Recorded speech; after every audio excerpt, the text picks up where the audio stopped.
L'étude d'aujourd'hui a pour titre « La loi de Dieu, deuxième partie ». C'est l'enseignement numéro 19 de la série d'études intitulée « 28 enseignements fondamentaux ». Exode chapitre 25, les versets 1, 10 et 16. L'Éternel parla à Moïse et dit : Ils feront une arche de bois d'acacia. Sa longueur sera de 2 coudées et demie, sa largeur d'1 coudée et demie, et sa hauteur d'1 coudée et demie. Tu mettras dans l'arche le témoignage que je te donnerai. Quel est le témoignage dont Dieu fait référence ici? Ce qui se retrouve dans l'arche constitue le témoignage. Qu'est-ce qui est dans l'arche? Deutéronome chapitre 10, les versets 4 et 5. L'Éternel écrivit sur les tables ce qui avait été écrit sur les premières, les 10 paroles qu'il vous avait dites sur la montagne, du milieu du feu, le jour de l'assemblée. Et l'Éternel me les donna. Je retournai et je descendis de la montagne. Je mis les tables dans l'arche que j'avais faite, et elles restèrent là, comme l'Éternel me l'avait ordonné. Ce sont les 10 commandements qui sont à l'intérieur de l'arche. Le témoignage constitue les 10 commandements, la loi de Dieu. Où se trouve l'arche? Exode chapitre 25, les versets 17 et 18. Tu feras un propitiatoire d'or pur. Sa longueur sera de 2 coudées et demie et sa largeur d'1 coudée et demie. Tu feras 2 chérubins d'or. Tu les feras d'or battu aux extrémités du propitiatoire. Exode chapitre 25, les versets 21 et 22. Tu mettras le propitiatoire sur l'arche, et tu mettras dans l'arche le témoignage que je te donnerai. C'est là que je me rencontrerai avec toi, du haut du propitiatoire, entre les 2 chérubins placés sur l'arche du témoignage. Je te donnerai tous mes ordres pour les enfants d'Israël. Les 10 commandements sont à l'intérieur de l'arche. L'arche est en dessous du propitiatoire.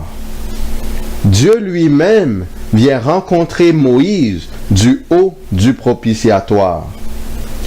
Le mot propitiatoire vient du terme hébreu kaporet, qui signifie siège de la miséricorde. Le propitiatoire est donc le siège de Dieu.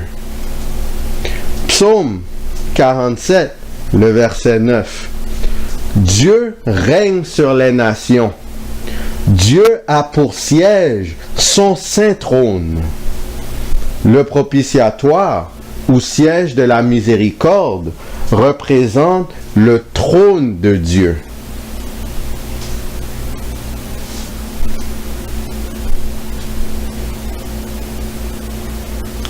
Hébreux chapitre 8, les versets 1 et 2.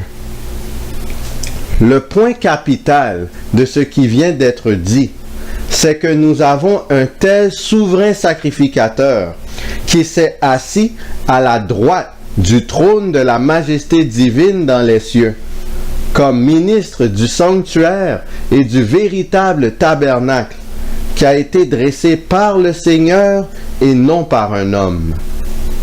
Le texte dit que Jésus est le souverain sacrificateur d'un sanctuaire situé dans le ciel. Ce sanctuaire céleste est le vrai sanctuaire. Jésus s'est assis à la droite du trône du réel sanctuaire. Hébreux chapitre 8, le verset 4. S'il était sur la terre, il ne serait pas même sacrificateur, puisque là sont ceux qui présentent les offrandes selon la loi. Hébreux chapitre 7, le verset 14. Car il est notoire que notre Seigneur est sorti de Juda, tribu dont Moïse n'a rien dit pour ce qui concerne le sacerdoce. Jésus fait partie de la tribu de Juda et non de la tribu de Lévi. Vu que le Christ n'était pas de la descendance d'Aaron, il ne pouvait pas être le souverain sacrificateur du sanctuaire terrestre. Le titre de Jésus comme souverain sacrificateur est donc uniquement applicable au sanctuaire céleste.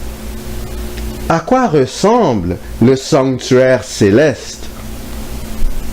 Hébreux chapitre 8, le verset 5. Lesquels célèbrent un culte, image et ombre des choses célestes, selon que Moïse en fut divinement averti lorsqu'il allait construire le tabernacle. Aie soin, lui fut-il dit, de faire tout d'après le modèle qui t'a été montré sur la montagne. Le sanctuaire terrestre est une copie du sanctuaire céleste. Ce qui est dans le sanctuaire terrestre est aussi dans le sanctuaire céleste. Vu qu'il y a un sanctuaire céleste, il y a aussi un trône céleste sur lequel Jésus est assis. Voici des éléments du trône céleste. Le propitiatoire, qui signifie siège de la miséricorde. Dieu est assis sur le propitiatoire car c'est son trône. L'arche de l'alliance, celle-ci est située en dessous du propitiatoire. Les 10 commandements de Dieu, ceux-ci sont localisés à l'intérieur de l'arche. Voici une image essentiellement du trône de Dieu. Quand on regarde la boîte en bas, c'est l'arche. Par-dessus, vous voyez une couche et il y a encore une structure un genre de bois. La structure en bois, en haut, c'est le propitiatoire.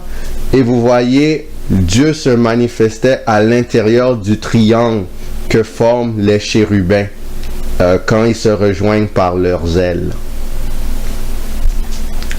À la base même du trône de Dieu se retrouvent les 10 commandements. Les 10 commandements constituent la base du gouvernement divin. Psaume 89, le verset 12. C'est à toi qu'appartiennent les cieux et la terre. C'est toi qui as fondé le monde et ce qu'il renferme. Psaume 89, le verset 15. La justice et l'équité sont la base de ton trône. La bonté et la fidélité sont devant ta face. La justice et l'équité sont définies comme étant la base du trône de Dieu. Ainsi, les 10 commandements constituent la justice et l'équité du Créateur. Si quelqu'un souhaite changer les 10 commandements, il faut d'abord qu'il sorte Dieu de son trône. S'attaquer au commandement de Dieu, c'est donc s'attaquer au trône de Dieu. En bout de ligne, cela aboutit inévitablement à une guerre. Dans la prochaine étude, nous aborderons la transgression de la loi de Dieu. D'ici là, qui allons-nous choisir? Choisissons-nous le camp de l'agneau? Agissons-nous et pensons-nous selon la loi de Dieu? Ou est-ce qu'on choisit le camp du serpent ancien, appelé le diable et Satan? Péchons-nous en pensée et en action? Transgressons-nous la loi de Dieu en pensée et en action? examinons nos âmes à chaque instant pour voir si nous sommes droits devant Dieu et demandons à Dieu de nous pointer du doigt toute transgression afin que nous puissions le délaisser, le confesser et obtenir miséricorde.